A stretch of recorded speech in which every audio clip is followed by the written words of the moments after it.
Seorang wanita masuk ke salah satu toko pakaian yang mahal untuk membelikan pakaian anak-anaknya. Lalu, dia melihat laki-laki yang seumuran dengannya yang terlihat seperti orang yang kekurangan dan membutuhkan sesuatu. Dan laki-laki itu melihat pakaian dari luar toko dekat pintu kaca bersama anaknya. Lalu wanita itu memanggil mereka berdua dan mengajaknya masuk ke dalam toko. Lalu, perempuan itu meminta kepadanya agar anaknya memilih pakaian. Lalu laki-laki itu merasa malu dan memandang pakaian yang ada di depan anaknya. Setelah memperhatikannya dengan lama tanpa berbicara, lalu wanita itu mengambil dua baju tersebut kemudian memberikannya kepada laki-laki itu, sambil memperhatikan mereka berdua dengan rasa kegembiraannya. Sang ayah pun berterima kasih kepada wanita itu.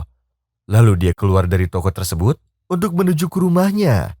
Dia sangat senang hingga tidak dapat diungkapkan rasa senangnya tersebut. Dan setelah wanita itu selesai berbelanja, dia pun dikejutkan karena tidak ada mesin untuk melakukan transaksi pembayaran.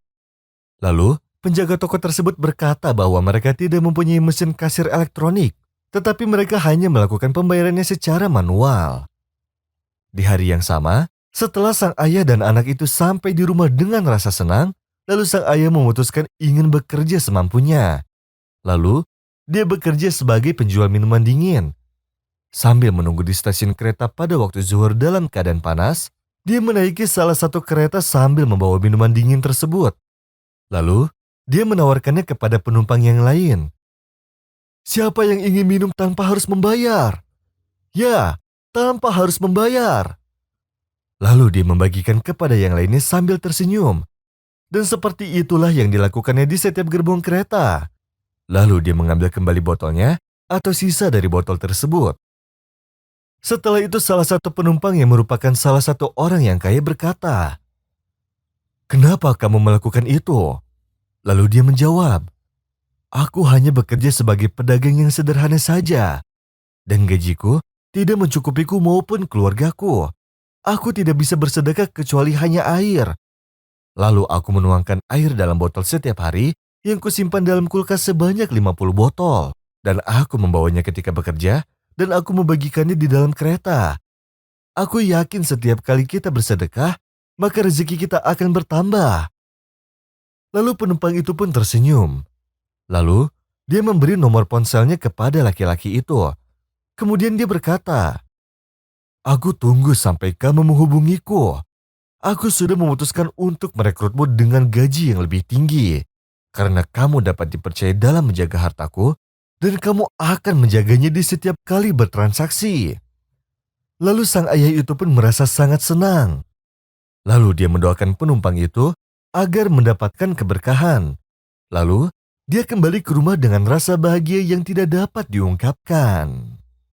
قل اللهم مالك الملك تؤتي الملك من تشاء وتنزع الملك ممن تشاء وتعز من تشاء وتذل من تشاء بيدك الخير إنك على كل شيء قدير تولج الليل في النهار وتولج النهار في الليل وتخرج الحي من الميت وتخرج الميت من الحي وترزق من تشاء بغير حساب. Pada tahun 1990, lahirlah seorang anak kecil bernama Alexander dari orang tua yang beragama Kristen. Lalu, sang ibu membiarkan anaknya memilih agamanya sendiri. Ketika Alexander berusia 8 tahun, dia diberi kitab agama. Dan ketika dia umur 9 tahun, dia menyatakan keislamannya. Bahkan, dia mempelajari semua tentang rukun Islam dan iman. Dia banyak membaca Quran serta mengetahui hukum-hukum tentang Islam tanpa ada seorang guru yang mengajarinya. Dan dia memberi namanya sendiri dengan nama Muhammad Abdullah agar ia mendapatkan berkah Nabi Muhammad SAW. Lalu sang anak kecil itu pun diundang sebagai tamu undangan di sebuah acara talk show yang ditemani dengan orang tuanya. Kemudian, Sang anak ditanyai oleh pembawa acara. Akan tetapi ternyata si pembawa acara dikejutkan dengan Muhammad yang bertanya kepadanya, "Apa yang harus aku lakukan agar bisa menunaikan ibadah haji dan umroh? Apakah biayanya mahal? Di mana aku membeli pakaian ihram?" Lalu pembawa acara itu menjawabnya setelah selesai acara. Lalu pembawa acara tersebut mengetahui dari anak kecil muslim itu bahwa dia sangat terkenal di sekolahnya. Dan ketika datang waktu sholat, dia berdiri lalu mengumandangkan azan. Kemudian dia mengerjakan sholat sendirian. Setelah itu si pembawa acara bertanya padanya, "Apakah engkau tidak merasa resah?" Lalu dia menjawab, "Terkadang aku tertinggal dalam menjalankan sholat karena aku tidak tahu waktu." Lalu dia ditanyai lagi, "Siapa yang membuatmu masuk Islam?" Anak kecil itu menjawab, "Semua pertanyaan yang dulu aku tanyakan, tak ada satupun yang bisa menjawabnya kecuali dalam agama Islam. Dan ketika aku terus membaca Al-Quran dan buku tentang Islam, aku semakin cinta pada Islam. Sehingga aku memutuskan untuk masuk Islam." Lalu pembawa acara tersebut bertanya lagi, "Apa harapanmu?" Maka anak kecil itu langsung menjawab, "Ada dua harapanku. Yang pertama, aku ingin menjadi penulis terkenal atau fotografer agar aku bisa mengambil foto yang bagus tentang orang muslimin. Karena aku sangat sedih dengan film-film Amerika yang sudah menghina Nabi Muhammad SAW. Dan yang kedua, aku ingin pergi ke Mekah Al-Mukarramah dan mencium Hajar Aswad." Dan di situ sang ibunya pun ikut berbicara bahwa di kamar anaknya banyak foto-foto Ka'bah muslimin. Dia menabung setiap minggunya $300 agar bisa pergi ke Mekah. Dan semua orang mengira bahwa apa yang dilakukan Muhammad adalah sebagian dari petualangan. Tetapi anakku merasakan apa yang tidak dirasakan oleh orang lain. Lalu pembawa acara pun bertanya lagi, "Apakah kamu puasa di bulan Ramadan?" Lalu dijawab, "Ya, aku puasa tahun lalu. Lalu orang tuaku berkata bahwa aku tidak akan kuat." Lalu mereka berdua pun terkejut ketika tahu bahwa aku kuat dalam menjalankan puasa. Lalu pembawa acara tersebut bertanya lagi, "Apakah kamu memakan daging babi bersama orang tuamu?" Lalu dia menjawab, "Babi adalah hewan yang sangat menjijikan sekali. Dan aku tidak memakan daging itu dan aku juga tidak tahu bagaimana orang-orang dapat memakannya." Lalu pembawa acara itu pun bertanya lagi, "Apakah kamu menjalankan ibadah sholat di sekolah?" Dan dijawablah, "Ya, aku sholat secara sembunyi-sembunyi di ruang perpustakaan setiap harinya." Dan ketika sedang berbincang-bincang datanglah waktu sholat maghrib. Lalu Muhammad melihat pembawa acara tersebut seraya berkata, "Apakah aku diizinkan untuk azan?" Lalu dia berdiri dan mengumandangkan azan sedangkan sang pembawa acara terharu dan meneteskan air mata. Lalu setelah sholat maghrib, Muhammad diberikan undangan untuk menunaikan ibadah haji dan umroh secara gratis di tahun yang sesuai dengan apa yang dia inginkan. Lalu Muhammad pun menangis karena apa yang diimpikan dan diharapkannya pun akan segera terwujud. يا أيها الذين آمنوا اركعوا واسجدوا واعبدوا ربكم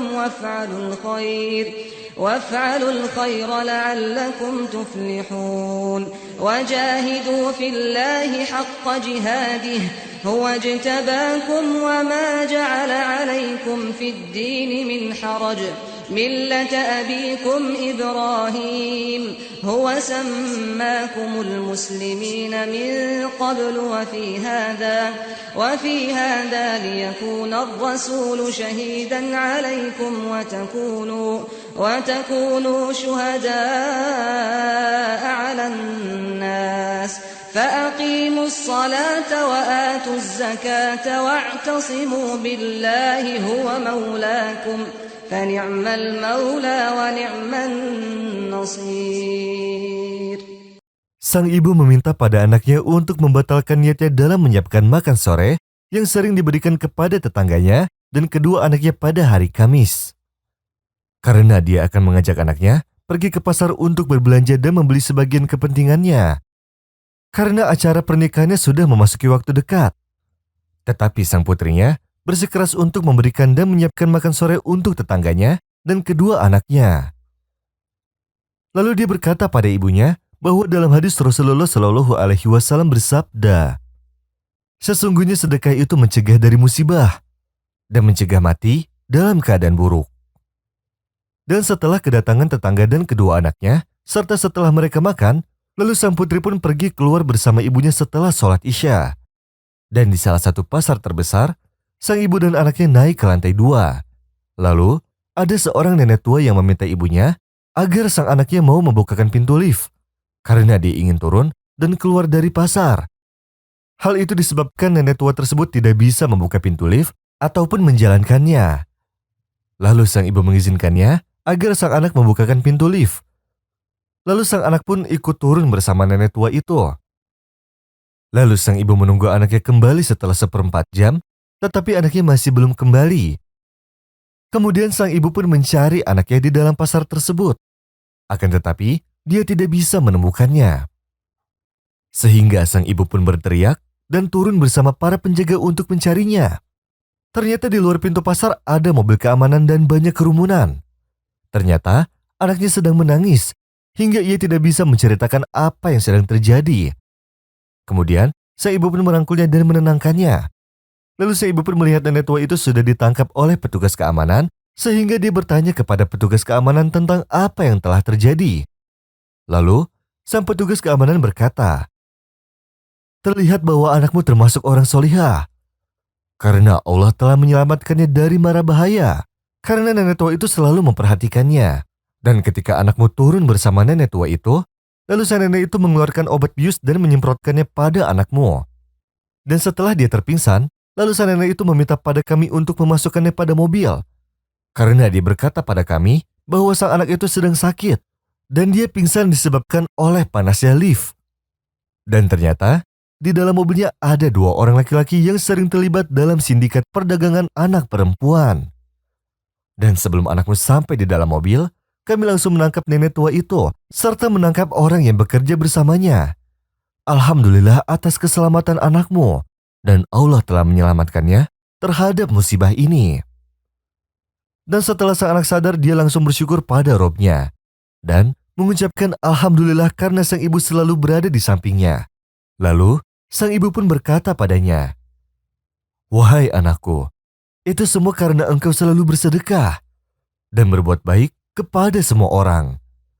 Maka dari itu engkau diselamatkan oleh Allah dan engkau mendapatkan jalan keluar yang terbaik." مثل الذين ينفقون أموالهم في سبيل الله كمثل حبة أنبتت 7 سنابل في كل سنبلة 100 حبة والله يضاعف لمن يشاء والله واسع عليم.